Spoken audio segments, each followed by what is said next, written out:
Bonjour et bienvenue sur RTI 1. Dans le cadre de la mise en œuvre des décisions de la session extraordinaire de la conférence des chefs d'État et de gouvernement de la CEDEAO, la communauté économique des États de l'Afrique de l'Ouest, sur la situation politique en Guinée, le 16 septembre 2021 à Accra, au Ghana, le président de la République, son Excellence Alassane Ouattara, a quitté Abidjan ce vendredi 17 septembre pour Conakry en Guinée, où il prendra part à une mission de haut niveau conduite par le président du Ghana, son Excellence Nana Addo Akufo-Addo, président en exercice donc de la CEDEAO. Le sommet extraordinaire de la CEDEAO a pris fin hier jeudi dans la soirée avec une série de mesures contre la Guinée.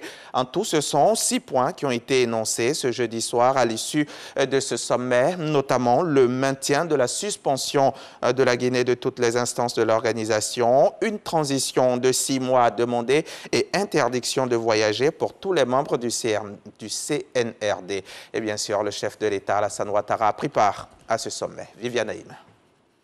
Obtenir la libération immédiate et sans condition du président Alpha Condé, encore aux mains des soldats putschistes du 5 septembre dernier en Guinée, mettre en place un cadre de discussion pour obtenir des militaires au pouvoir, le retour à l'ordre constitutionnel dans un délai assez rapide, examiner des sanctions à appliquer en cas de refus de la junte militaire de remettre le pouvoir aux civils. Le sommet extraordinaire de la CEDEAO, qui s'est tenu ce jeudi 16 septembre à Accra, au Ghana, s'est penché sur autant de points.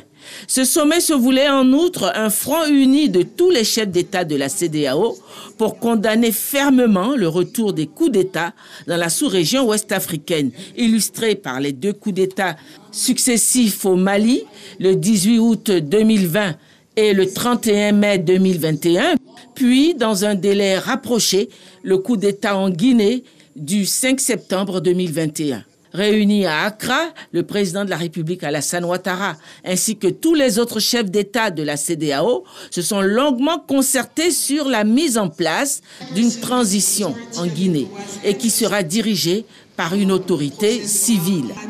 Toutefois, la mesure de suspension de la Guinée de tous les organes de la CEDEAO reste toujours en vigueur. On note par ailleurs que le sommet pour l'heure n'a pas pris de sanctions contre la Guinée. Le président de la République, Alassane Ouattara, a regagné Abidjan en fin d'après-midi. On en vient maintenant à cet atelier de formation organisé par Alliance Borderless, un atelier qui a porté sur la compétitivité des corridors de transit dans l'espace UEMOA. Une occasion de présenter également les résultats du rapport du premier trimestre 2021 de l'Observatoire des pratiques anormales. On fera cela à 13h avec Dangui Dangui. Autre secteur d'activité, autre atelier. Les responsables des IFEF viennent de dresser le bilan de l'année académique 2020-2021. Par IFEF, entendez institution de formation et d'éducation féminine. Au cours donc de cette rencontre qui s'est tenue dans la commune d'Adjamé, les perspectives ont été dégagées. Evelyne Yeboué et Patricia Omoetia nous feront le compte-rendu dans le 13h.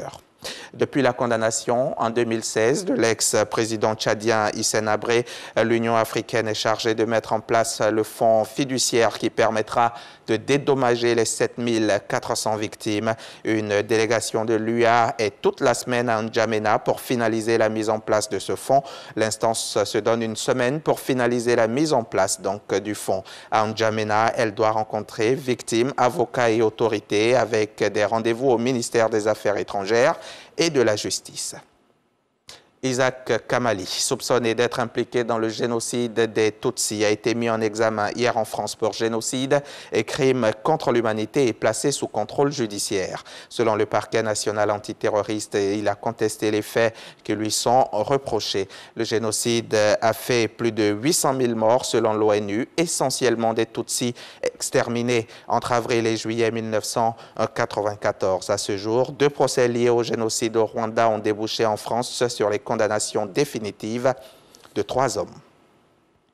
En Haïti, le mystère autour de l'assassinat du président Jovenel Moïse le 7 juillet perdure et c'est autour de cet attentat que se cristallisent aujourd'hui les divisions au sein du parti au pouvoir. Soupçonné pour avoir été en contact avec l'une des personnes activement recherchées dans le cadre de l'enquête sur le meurtre du président Jovenel Moïse, le Premier ministre Ariel Henry se défend et dénonce un tapage motivé par des intérêts politiques. Il explique avoir reçu quantité d'appels après ce crime, notamment de la part de personnes qui voulaient s'enquérir de sa propre sécurité.